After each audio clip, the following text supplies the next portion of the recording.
नमस्कार दोस्तों, गोपाल सिंह जी की यूट्यूब चैनल में आप सभी दोस्तों का हार्दिक स्वागत और अभिनंदन।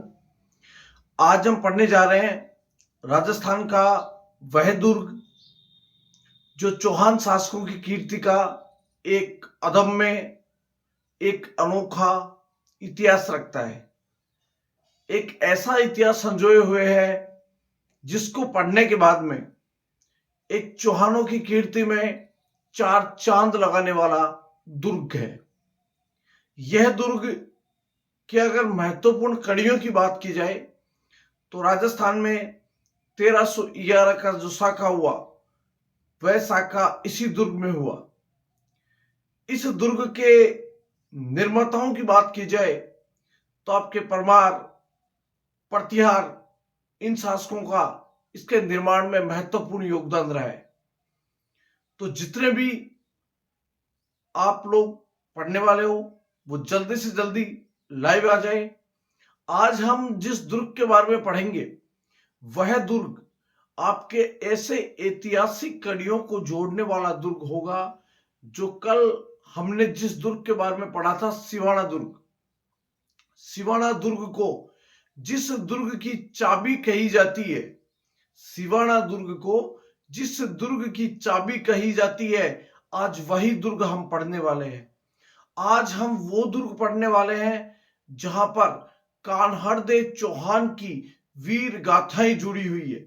आज हम ऐसा दुर्ग पढ़ने वाले हैं जिसमें स्वतंत्रता सेनानियों को कैद करके रखा था।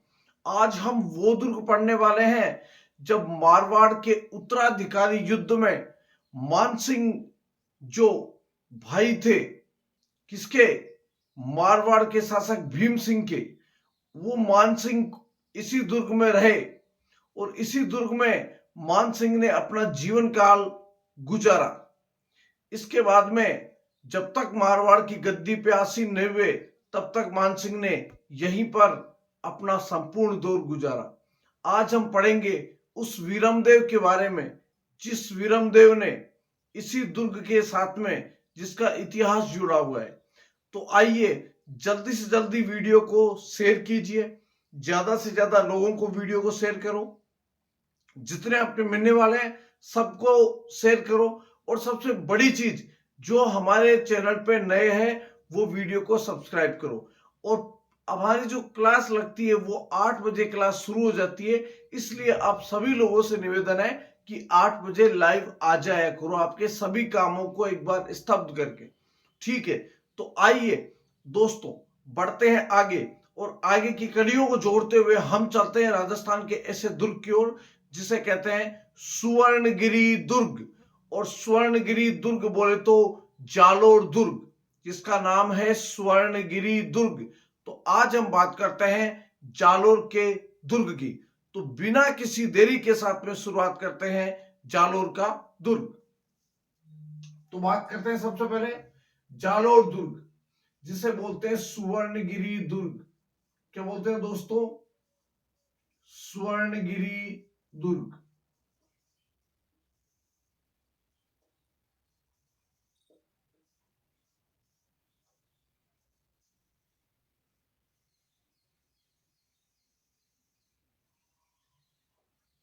और कहां पे है ये?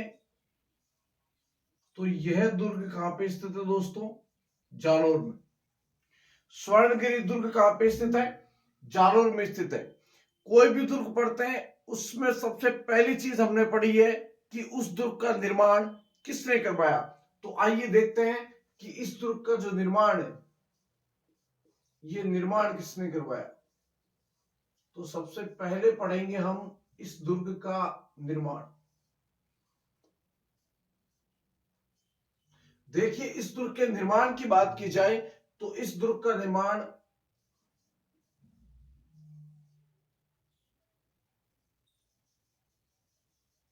प्रतिहार शासक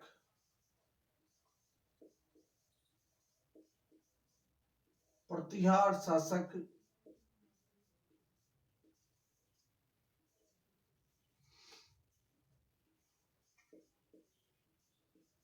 नागभट्ट प्रथम ने प्रतिहार जो शासक थे नागभट्ट प्रथम, इस नागभट्ट प्रथम के द्वारा इस दुर्ग का निर्माण करवाया। ये बात किस इतिहासकार के द्वारा मानी गई है? उसका नाम है दशरथ शर्मा। क्या नाम है इसका? दशरथ शर्मा। तो ध्यान दें, इसके निर्माण की बात की जाए तो इसका निर्माण प्रतिहार शासक नागभट्ट प्रथम ने करवाया। किस इतिहासकार के ने इस चीज को मत दिया है या इसको समर्थन दिया है? दशरथ शर्मा ने।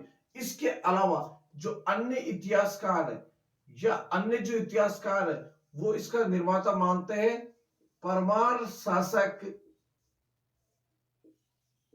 या परमार राजा भोज के पुत्र जिसका नाम था धारावर्ष। इस धारावर्ष ने 10वीं सदी में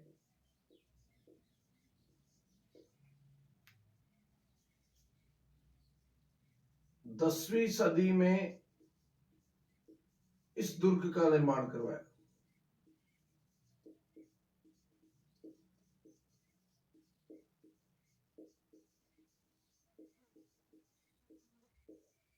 ठीक है दोस्तों, और इस चीज को महत्वता देने वाले इतिहासकार का नाम है ओझा, और ओझा के अलावा अत्यधिक इतिहासकार भी इसी को मानते हैं कि इसका निर्माण परमार राजा भोज के पुत्र धारावर्ष के द्वारा 10वीं सदी में इस दुर्ग का निर्माण करवाया गया, जबकि प्रतिहार शासक नागभट्ट प्रथम ने इसका निर्माण करवाया। इसका समर्थन करते हैं दशरथ शर्मा। ठीक है, तो ध्यान रखना, इस दुर्ग का जो शुरुआती निर्माण करवाया था वो नागभट्ट प्रथम ने करवाया था, और इसके बाद में इसका पुनर्निर्माण हम बोल सकते हैं, इसका जीर्णोद्धार या बोल सकते हैं, दुर्ग में अत्यधिक जो निर्माण कार्य हुआ, ये निर्माण कार्य परमार राजा भोज के पुत्र धारावर्ष ने 10वीं सदी में इस दुर्ग का निर्माण करवाया, जिसका समर्थन अत्यधिक इतिहासकार करते हैं, और उन अत्यधिक इतिहासकारों में भी आपके ओझा इसका समर्थन सबसे ज्यादा करते।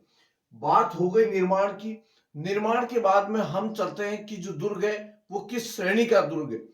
अब बात की जाए इसकी श्रेणी की, तो जो स्वर्णगिरी दुर्ग है, ये स्वर्णगिरी दुर्ग गिरी दुर्ग की श्रेणी में आता है। नाम भी कितना अच्छा है दुर्ग का, स्वर्णगिरी, और श्रेणी भी कौन सी है? गिरी दुर्ग की श्रेणी है। ठीक है, तो गिरी दुर्ग की श्रेणी में आता है। अब गिरी दुर्ग की श्रेणी में आता है तो कोई ना कोई पहाड़ी के ऊपर यह दुर्ग स्थित होगा। ठीक है, कोई ना कोई पहाड़ी के ऊपर यह दुर्ग स्थित होगा। तो अब इसकी बात की जाए, इसकी पहाड़ी की, तो पहाड़ी की बात की जाए तो यह दुर्ग आपकी सुवर्णगिरी पहाड़ी पर स्थित है, इसीलिए इस दुर्ग का नाम पड़ा है स्वर्णगिरी। इसी को बोलते हैं सोनगिरी के नाम से भी इस पहाड़ी को जाना जाता है। स्वर्णगिरी या सोनगिरी पहाड़ी भी इसे कहते हैं। इसके अलावा नदी की बात की जाए तो यह दुर्ग सूकड़ी नदी के किनारे स्थित है। स्वर्णगिरी जो पहाड़ी है ये सूकड़ी नदी के किनारे है। तो यह दुर्ग कौन सी नदी? सूकड़ी नदी के किनारे स्थित है। और जो सूकड़ी नदी है ये लूणी नदी की सहायक नदी है। किस नदी की दोस्तों? लूणी नदी की सहायक नदी है। लूणी नदी की क्या है? सहायक नदी मानी जाती है। कौन सी नदी? सूकड़ी नदी। और इसके अगर सामरिक महत्व की बात की जाए तो आपका जो जालोर का दुर्ग है ये दिल्ली से गुजरात जाने वाले मार्ग के ऊपर अवस्थित है। तो यहीं पे लिख रहा हूं एक चीज, और वो है इसके सामरिक महत्व की। तो यह दुर्ग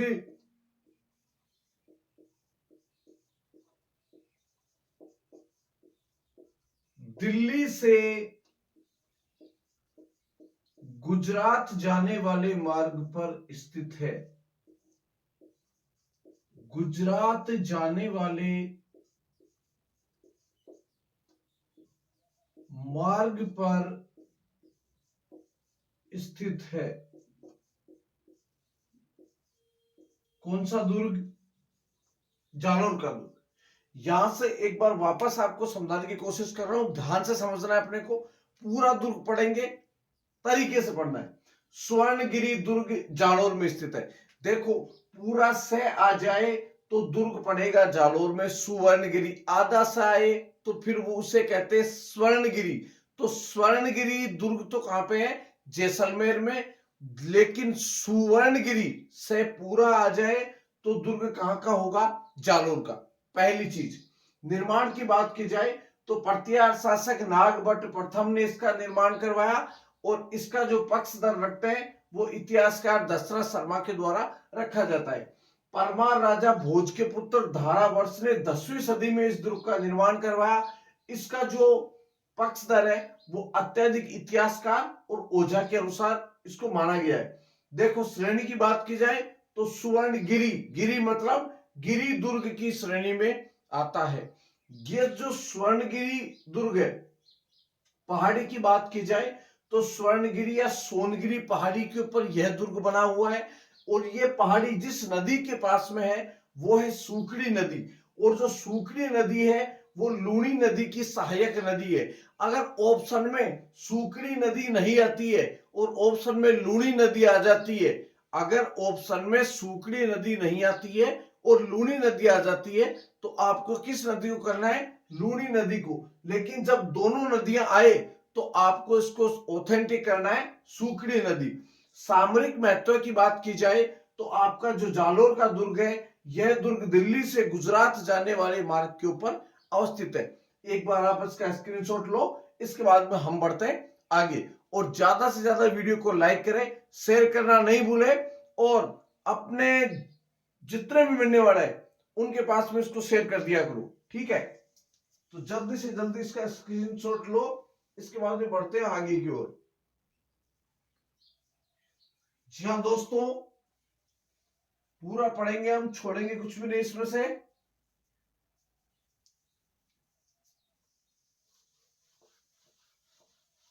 इसके बाद में देखते हैं जो दुर्ग है इसके कौन कौन से उपनाम रहे हैं।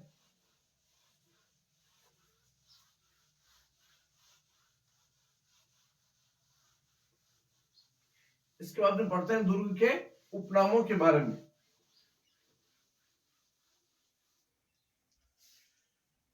तो देखो, इस दुर्ग के अगर उपनामों की बात की जाए, उपनाम,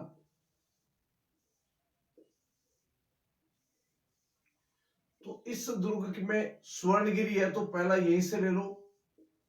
इस दुर्ग को कहते हैं स्वर्णगिरी। इसी को बोलते हैं सोनगिरी।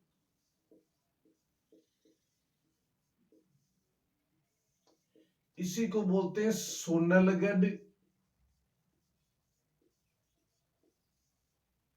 इसी को कहते हैं सोनगढ़।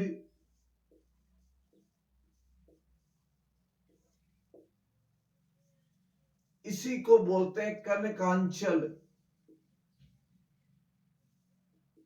कनकांचल के नाम से भी किस दुर्ग को जाना जाता है? इसी दुर्ग को जाना जाता है कनकांचल। इसी को बोलते हैं कंचनगिरी।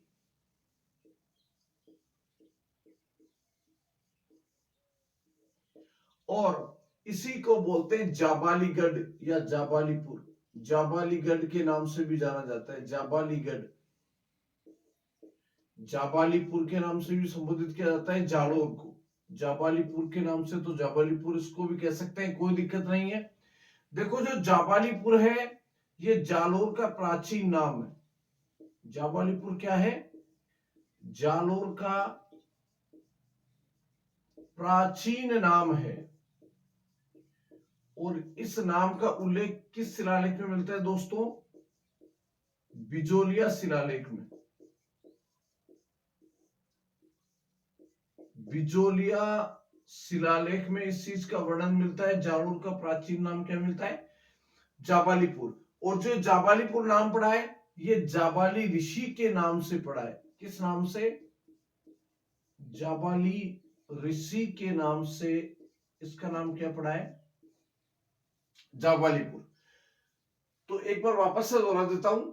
इस दुर्ग को कहते हैं स्वर्णगिरी, इसी को बोलते हैं सोनगिरी, इसी को बोलते हैं सोनलगढ़, इसी को बोलते हैं सोनगढ़, इसको कनकांचल, कंचनगिरी, जाबालीगढ़ या जाबालीपुर के नाम से भी इस दुर्ग को संबोधित किया जाता है। जालोर का जो प्राचीन नाम मिलता है, यह मिलता है जाबालीपुर। और इसका वर्णन किसमें मिलता है? बिजोलिया शिलालेख में। और जाबाली ऋषि के नाम से इसका प्राचीन नाम क्या पड़ा है? जाबालीपुर। इसके बाद में बात करते हैं इसके दरवाजों की। इस दुर्ग के मुख्य रूप से 4 दरवाजे हैं। कितने दरवाजे हैं दोस्तों? 4 दरवाजे हैं। जो प्रथम दरवाजा है उसको बोलते हैं सूरजपोल। सूरजपोल। और सूरजपोल क्या है? प्रथम प्रवेश द्वार। प्रथम प्रवेश द्वार सूरजपोल के नाम से जाना जाता है। इसके बाद में फिर दूसरे नंबर पे जो आता है वो है ध्रुवपोल। दूसरे नंबर पे कौन सा है? ध्रुवपोल है। तीसरे नंबर का दरवाजा है उसे बोलते हैं चांदपोल। और जो चौथे नंबर पे है उसको बोलते हैं सिरेपोल। उसको क्या बोलते हैं? सिरेपोल। तो कुल मिलाकर इस दुर्ग के दरवाजे कितने हैं? 4 दरवाजे हैं। पहले को बोलते हैं सूरजपोल, इसके बाद में ध्रुवपोल, फिर चांदपोल और फिर सिरेपोल।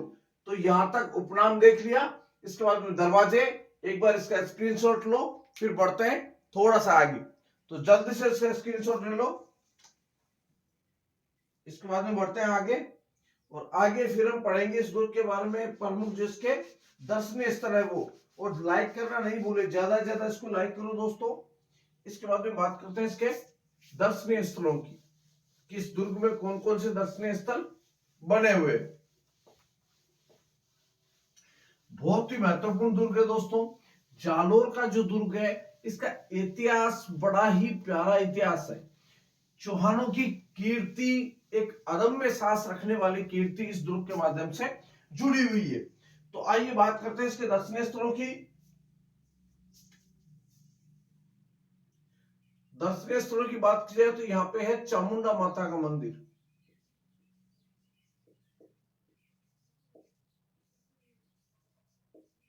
चामुंडा माता का मंदिर।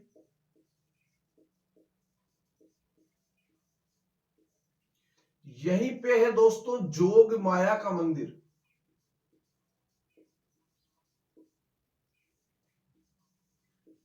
जोग माया का मंदिर।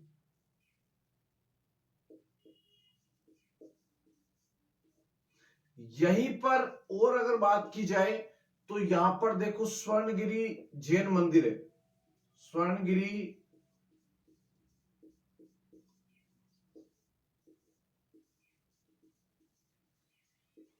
जैन मंदिर भी यहां पर बना हुआ है। यहीं पर और अगर किसी दर्शनीय स्थलों की बात की जाए तो यहां पर देखो परमार कालीन कीर्ति स्तंभ भी बना हुआ है। परमार कालीन कीर्ति स्तंभ।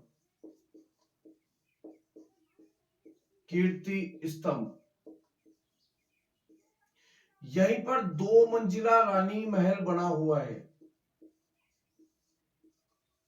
2 मंजिला रानी महल भी यहीं पर बना हुआ है। यहीं पर देखो वीरम देव की चौकी बनी हुई है।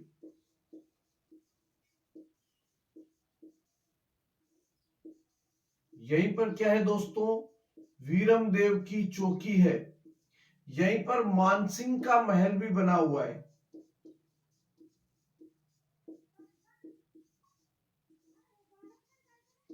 मानसिंह का महल भी यहीं पर बना हुआ है। इसके अलावा और बात की जाए तो दोस्तों यहां पे तोप खाना मस्जिद है। तोपखाना मस्जिद।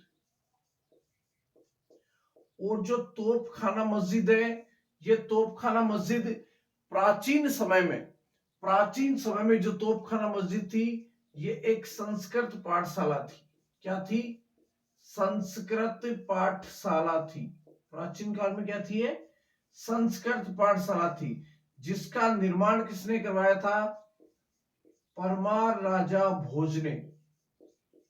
परमार राजा भोज के द्वारा निर्मित ये पहले क्या थी? एक संस्कृत पाठशाला थी। और जब अलाउद्दीन खिलजी ने यहां पर आक्रमण किया, तो उस अलाउद्दीन खिलजी के द्वारा इस संस्कृत पाठशाला को तुड़वा करके यहां पर मस्जिद बना दी गई, जिसे तोपखाना मस्जिद के नाम से जाना जाता है। और कहा जाता है ये मस्जिद थी, इसके पास में तोपखाना था, इसलिए इसी को कहते थे तोपखाना मस्जिद। तो संस्कृत पाठशाला थी और इसको तुड़वाकर मस्जिद बनाई। किसने? अलाउद्दीन खिलजी ने। तो अलाउद्दीन खिलजी ने इसको तोड़ करके क्या बना दी? मस्जिद का निर्माण करवा दिया, जिसे क्या बोलते हैं? तोपखाना मस्जिद के नाम से जिसको संबोधित किया जाता है। तो यहां तक आपने देखा कि इसमें क्या क्या स्थित है। इसके अलावा देखो, यहां पर एक हम जाबाली तालाब भी बना हुआ है, जाबाली कुंड, जिसे जाबाली कुंड भी कहते हैं। ये लो, यहाँ पे जाबाली कुंड भी है, यहाँ पे सोहन बावड़ी भी है, सोहन बावड़ी भी है। यहीं पर झालर बावड़ी भी है। यहीं पर क्या है दोस्तों? झालर बावड़ी भी है। तो ये हो गए यहां पर बने हुए प्रमुख जो दर्शनीय स्थल है वो। ठीक है। और यहां पर ही आपकी और बात की जाए तो एक बार इसको दोहरा रहा हूं वापस से। चामुंडा माता का मंदिर यहाँ पे बना हुआ है, यहाँ पे जोग माया का मंदिर बना हुआ है, यहाँ पे स्वर्णगिरी जैन मंदिर है, यहाँ पे परमार कालीन कीर्ति स्तंभ काफी प्रतिहार कालीन में मिलता है। 2 मंजिला यहाँ पर रानी महल भी बना हुआ है, यहाँ पे विरमदेव की चौकी भी बनी हुई है, यहीं पर मान सिंह का महल स्थित है। यहाँ पर एक प्राचीन समय में संस्कृत पाठशाला थी जो परमार राजा भोज ने बनवाई थी, और इसको तुड़वा करके अलाउद्दीन खिलजी ने इसको मस्जिद में तब्दील कर दिया, जिसको पास में तोपखाना स्थित होने के कारण काफी को मिलता है कि राठौड़ ने यहाँ पे तोपखाना स्थापित करवाया था, इसलिए इसे तोपखाना मस्जिद के नाम से भी जाना जाता है। यहीं पर जाबाली कुंड है, यहीं पर सोहन बावड़ी बनी हुई है, और यहीं पर क्या बनी हुई है? झालर बावड़ी भी बनी हुई है। तो एक बार आप इसका स्क्रीनशॉट लो, इसके बाद में बढ़ते हैं हम आगे। बिल्कुल दोस्तों, स्क्रीनशॉट लो इसका जल्दी से जल्दी, इसके बाद में चलेंगे हम आगे। और आगे की अगर बात की जाए तो आगे यह दुर्ग सबसे महत्वपूर्ण दुर्गों में शामिल होने जा रहा है। ठीक है। और आगे बात करते हैं इस दुर्ग के प्रमुख जो साके हुए हैं उनके बारे में। ठीक है। अब बात करते हैं इस दुर्ग के साके के बारे में।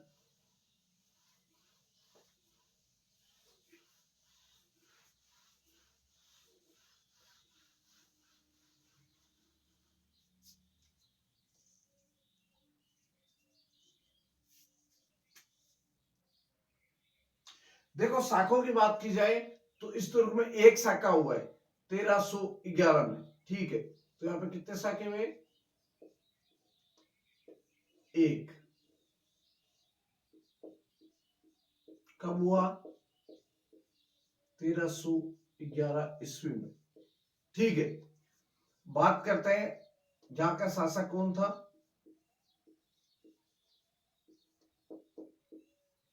तो शासक था कान्हड़देव चौहान।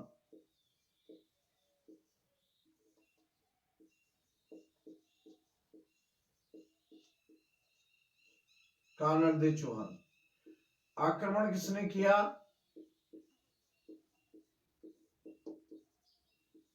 अलाउद्दीन खिलजी ने। आक्रमण करने वाला व्यक्ति कौन था दोस्तों? अलाउद्दीन खिलजी। ठीक है। इसके जो सेनापति थे, कान्हड़देव के जो सेनापति थे, इनके नाम यहीं पे लिख लेते हैं।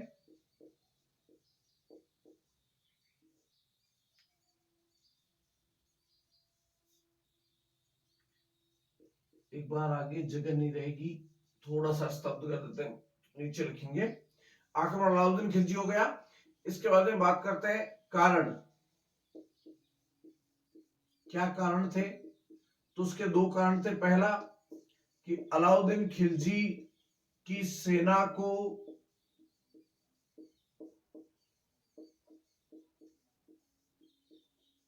गुजरात जाने का रास्ता ना देना।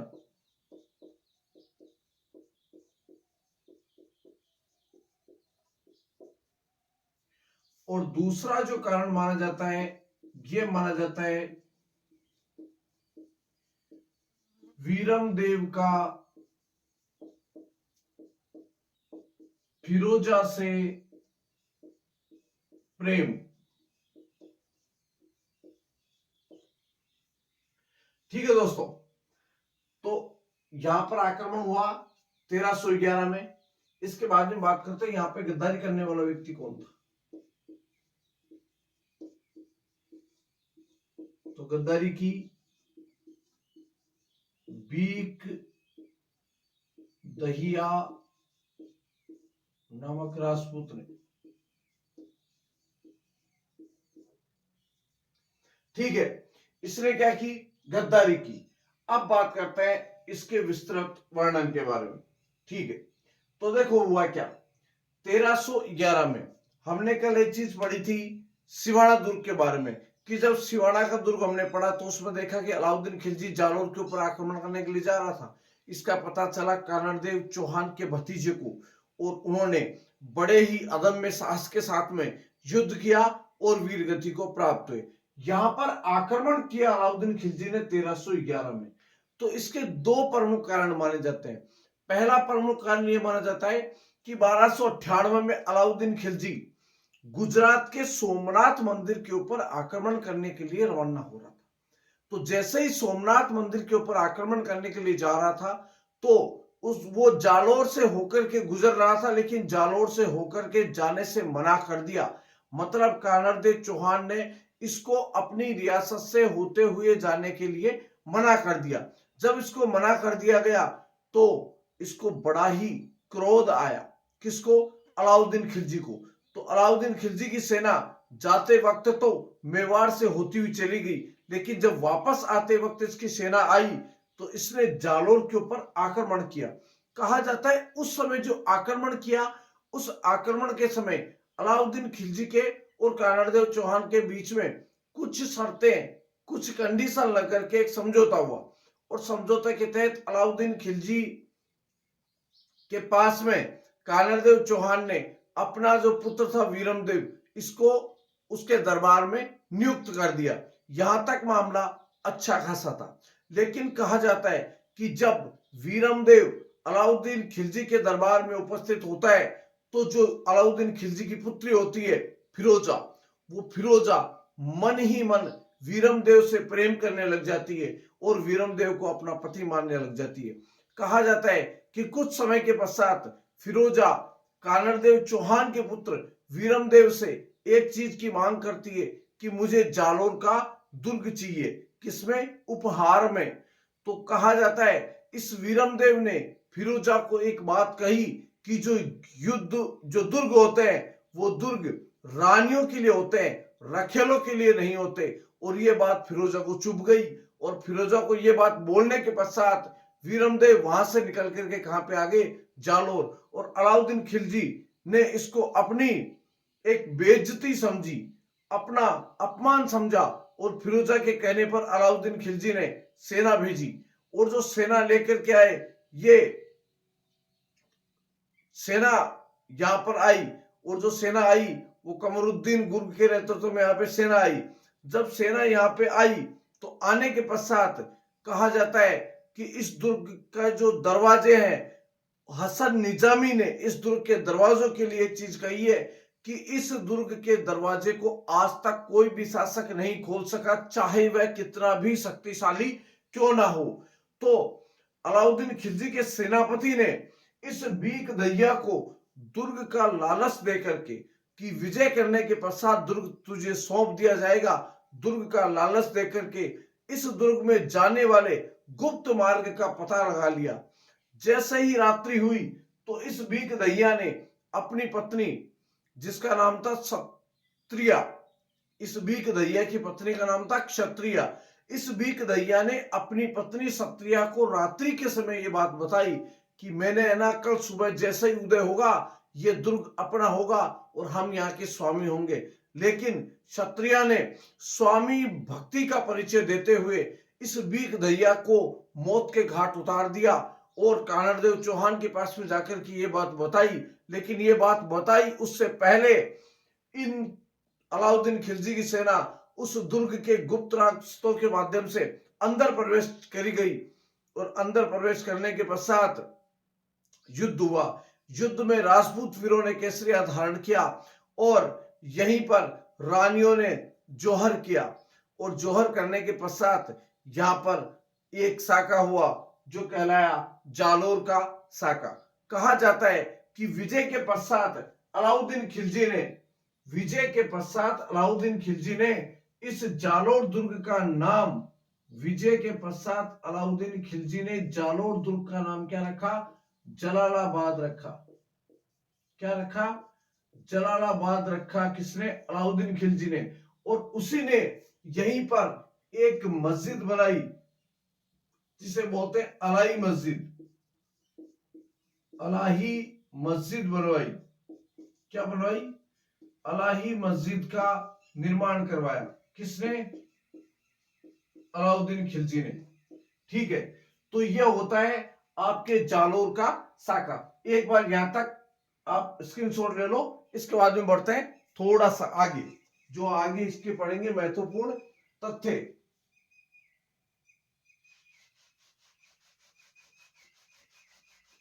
बिल्कुल जल्दी से इसका स्क्रीनशॉट ले लो।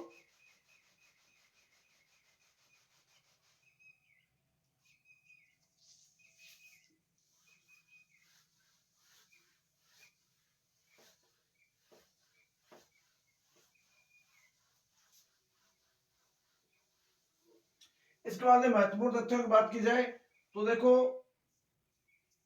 इस युद्ध का वर्णन कानड़देव प्रबंध में मिलता है, जिसकी रचना किसके द्वारा की गई थी? पद्मनाभ की। जो साका हुआ है, इस साके का वर्णन किसमें मिलता है? तो जालोर के साके का वर्णन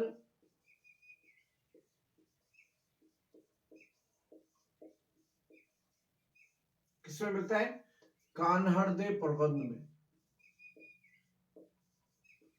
कान्हड़देव प्रबंध में, जिसकी रचना किसने की थी? पद्मनाभ ने। ठीक है, इसके अलावा और अगर इस दुर्ग के महत्वपूर्ण बात की जाए तो हसन निजामी ने, ये ध्यान रखना भाई, हसन निजामी ने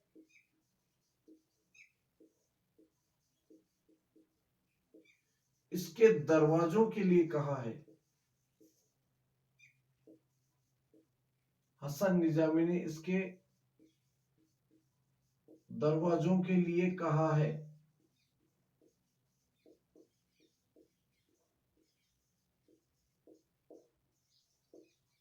क्या?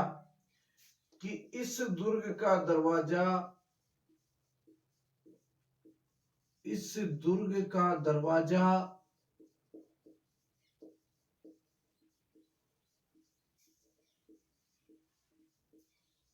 आज तक कोई आक्रमणकारी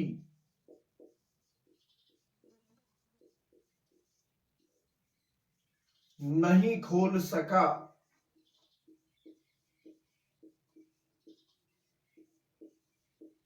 नहीं खोल सका, चाहे वह कितना ही शक्तिशाली क्यों ना हो। कितना ही शक्तिशाली क्यों ना हो। यह बात किसने कही है? हसन निजामी ने कही है। किस दुर्ग के बारे में? जालोर दुर्ग के बारे में। इसके अलावा इसी जालोर दुर्ग के बारे में एक कहावत भी प्रचलित है, जो कौन सी है? राई का भाव राते ही गया।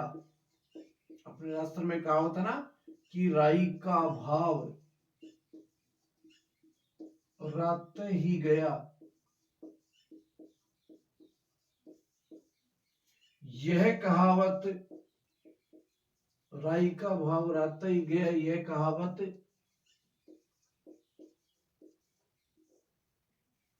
जालोर दुर्ग की है। किस दुर्ग की है? तो जालोर दुर्ग के लिए कही गई है। कौन सी कहावत है?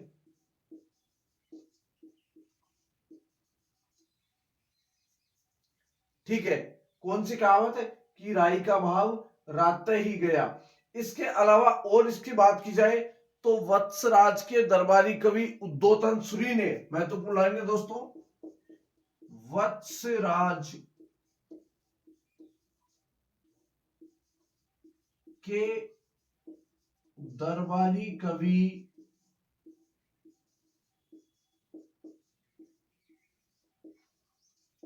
उद्योतन सूरी ने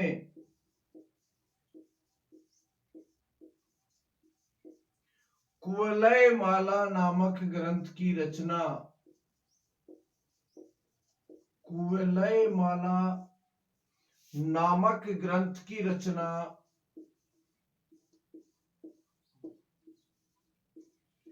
नामक ग्रंथ की रचना इसी दुर्ग में की।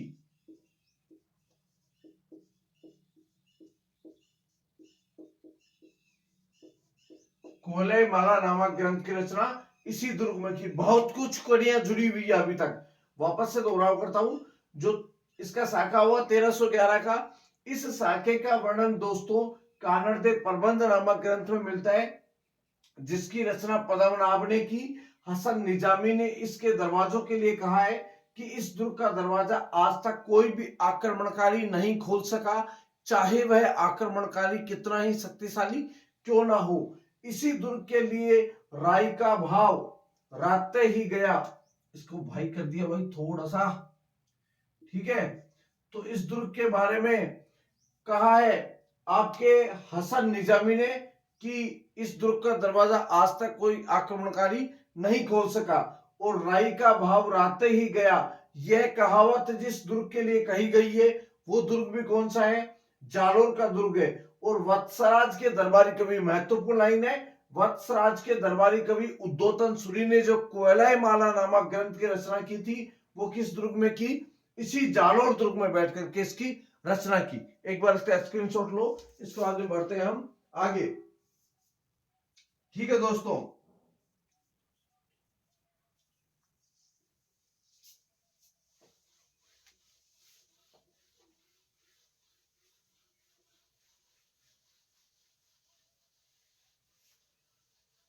इसके बाद में आगे की बात की जाए तो स्वतंत्रता आंदोलन के समय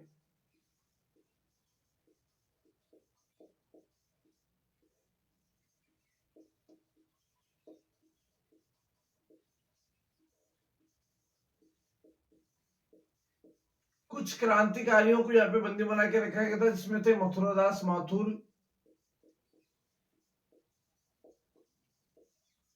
मथुरादास माथुर, इसके अलावा थे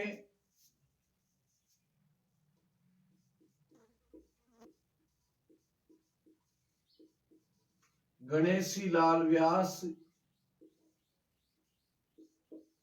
मथुरादास माथुर हो गए, गणेशी लाल व्यास हो गए, फतेह करण जोशी,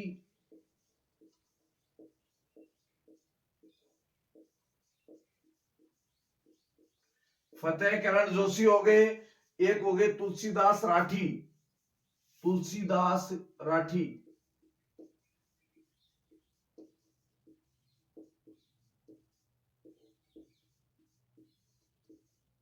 तुलसीदास राठी को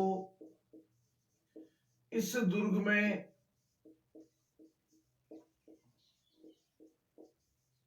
कैद करके रखा था, कैद करके रखा था। ठीक है, देखो दोस्तों, महत्वपूर्ण लाइन है ये। स्वतंत्रता आंदोलन के समय, क्वेश्चन आए हुआ भी है, स्वतंत्रता आंदोलन के समय मथुरादास माथुर, गणेशीलाल व्यास, फतेहकरण जोशी और तुलसीदास राठी, इनको किस दुर्ग में कैद करके रखा था? तो वो था जालोर का दुर्ग। लेकिन यहीं पे नोट डाल के एक चीज और लिख लेना, जो कल हमने वहां पे नहीं लिखी, और वो थे आपके जय नारायण व्यास। तो जय नारायण व्यास को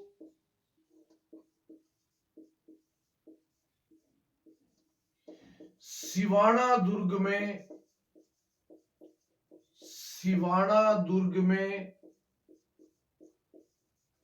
कैद करके रखा था।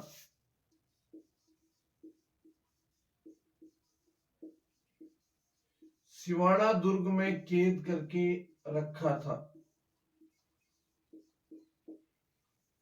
ठीक है, तो इसके बाद में और बात की जाए यहां पे, तो देखो, मारवाड़ के शासक, वापस से दोहरा रहा हूं, मारवाड़ में जब उत्तराधिकारी का युद्ध चला था, उस उत्तराधिकारी के युद्ध के समय, एक बार इसका स्क्रीनशॉट ले लो, इसके बाद फिर उसके बारे में बताता हूं आपके मानसिंह के बारे में। मानसिंह के बारे में बहुत ही अच्छी कहावत कही गई है। जो मानसिंह थे उनके बारे में बहुत ही अच्छी कहावत कही गई है, और उनका दौर यहां से रहा है, तो उनके दौर के लिए भी पढ़ते हैं। यहां पर देखो, जब मारवाड़ में उत्तराधिकारी युद्ध चल रहा था, उस उत्तराधिकारी युद्ध के समय मारवाड़ में भीम सिंह और मान सिंह के बीच में उत्तराधिकारी युद्ध चल रहा था। उस समय मान सिंह ने इस दुर्ग में आश्रय लिया था, जालोर दुर्ग में। लेकिन जब कहा जाता है कि जब भीम सिंह शासक बन गए थे, तो शासक बनने के बाद में भीम सिंह की इच्छा हुई कि वो अपने भाई को मारवाड़ बुलाए। तो जब मारवाड़ आने के लिए भीम सिंह ने मान सिंह को बुलाया, तो मान सिंह ने यहां से एक बात कही थी, एक कहावत कही थी। और आजकल के पेपरों में देखा होगा आपने कि सीटी का जो पेपर दिया, उसमें भी कुछ लाइनें देखिए पूछी थी कि ये लाइनें किस ग्रंथ से है, ये लाइनें किसने कही।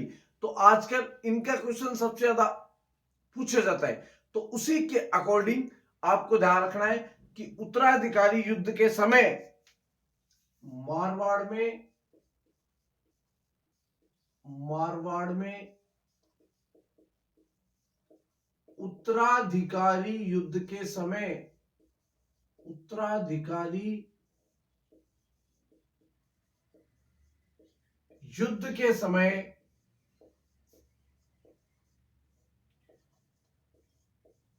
भीम सिंह के भाई, भीम सिंह के भाई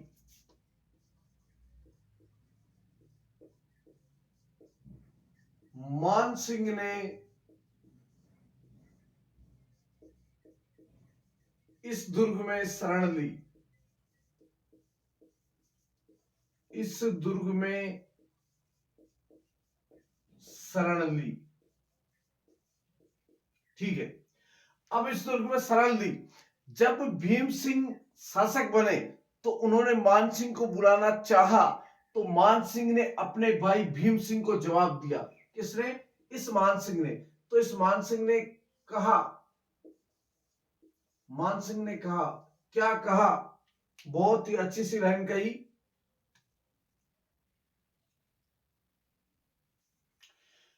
तो जब भीम सिंह ने मान सिंह को बुलाने की इच्छा जाहिर की, तो मान सिंह के द्वारा एक लाइन कही गई, किसको? अपने भाई भीम सिंह को। क्या कहा? कि आब फटे घर उल्टे,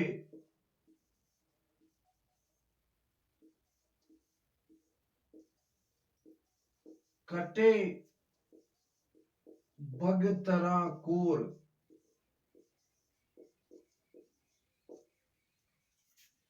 शीश पड़े, शीश कटे, शीश कटे धड़ तड़ पड़े,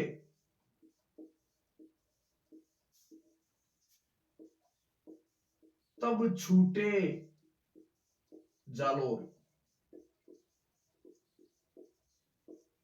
ठीक है, तो जब भीम सिंह ने अपने भाई मान सिंह को बुलाने की इच्छा प्रकट की तो मान सिंह के द्वारा अपने बड़े भाई भीम सिंह को एक कहावत कही गई। और कौन सी कहावत कही गई कि आब फटे घर उलटे कटे बगतरा कोर। आब फटे, आब का मतलब होता है सूर्य की किरण फटना। तो आब फटे घर उलटे, चाहे आबा फटे चाहे घर उलट जाए, कटे बगतरा कोर। बगतरा ये बुगतरी जो पहनी जाती है शरीर के ऊपरी भाग को ढकने के लिए पुरुषों के द्वारा, बुगतरी, चाहे उस बुगतरी की कोरे कट जाए, मतलब इतनी पुरानी बुगतरी हो जाए। तो आब फटे घर उलटे कटे बगतरा कोर, शीश कटे, अगर शीश कट जाएगा और धड़ तड़ पड़ने लग जाएगा तब जाकर के जालोर छूटेगा। मतलब मेरे प्राण चले जाए लेकिन जीते जी में जालोर को छोड़ करके नहीं आऊंगा। तो मान सिंह ने अपने बड़े भाई भीम सिंह से कहा था कि आब फटे घर उलटे कटे बगतरा कोर, शीश कटे धड़ तड़ पटे तब छूटे जालोर। और इसी मान सिंह ने यहां पर देखो, जो मान सिंह थे ये नाथ मत के बहुत बड़े अनुयायी थे। जालोर दुर्ग के बाहर एक मंदिर स्थित है जिसे बोलते हैं सिरे मंदिर, सिरे मंदिर। और जो ये सिरे मंदिर है, ये सिरे मंदिर जालोर दुर्ग के बाहर स्थित है। और जो सिरे मंदिर है, ये सिरे मंदिर जालोर दुर्ग के बाहर स्थित है। और जालंधर नाथ की तपोभूमि है ये। किसकी? जालंधर नाथ की तपोभूमि। कहा जाता है जब इस दुर्ग में मानसिंह रहे तभी उन्होंने नाथ मत को माना था। तो राजस्थान में जब हम संतों संप्रदाय पढ़ते हैं उस समय अपन पढ़ेंगे संतों संप्रदाय, उसमें आएगा सिरे मंदिर। तो नाथ मत की प्रधान पीठ कहां पे? सिरे मंदिर जालोर में। किसकी तपोभूमि है? जालंधर नाथ की तपोभूमि मानी जाती है। और इसी दुर्ग के बाहर एक सबूत दो जगह है, वो है आपके नटनी की छतरी। ठीक है, नटनी की छतरी कहां पे? जालोर दुर्ग के बाहर स्थित है। तो ये भी ध्यान रखना, नटनी की छतरी जालोर दुर्ग के बाहर स्थित है। नटनी की का जो चबूतरा है वो आपके उदयपुर में पिछोरा झील पे। और नटनी का जो बाड़ा या बारा है वो कहां पे स्थित है? अलवर जिले में। ये भी महत्वपूर्ण तरीके से ध्यान रखना। तो वापस से दोहरा रहा हूं कि मारवाड़ के शासक भीम मान सिंह ने यहाँ पे शरण दी थी। मान सिंह नाथ मत के अनुयायी थे। नाथ मत को मानने वाले राजस्थान के पहले शासक कौन थे? मारवाड़ के शासक मान सिंह। तो आपने यहां तक पढ़ा। आपको आज का वीडियो कैसा लगा कमेंट बॉक्स में जरूर कमेंट करके डालिए। इसके बाद में बढ़ेंगे अगले टॉपिक की ओर और आगे हम कल लेके आएंगे एक नया दुर्ग। तब तक के लिए आप सभी की उज्जवल भविष्य की कामना करते हुए जय हिंद, जय भारत।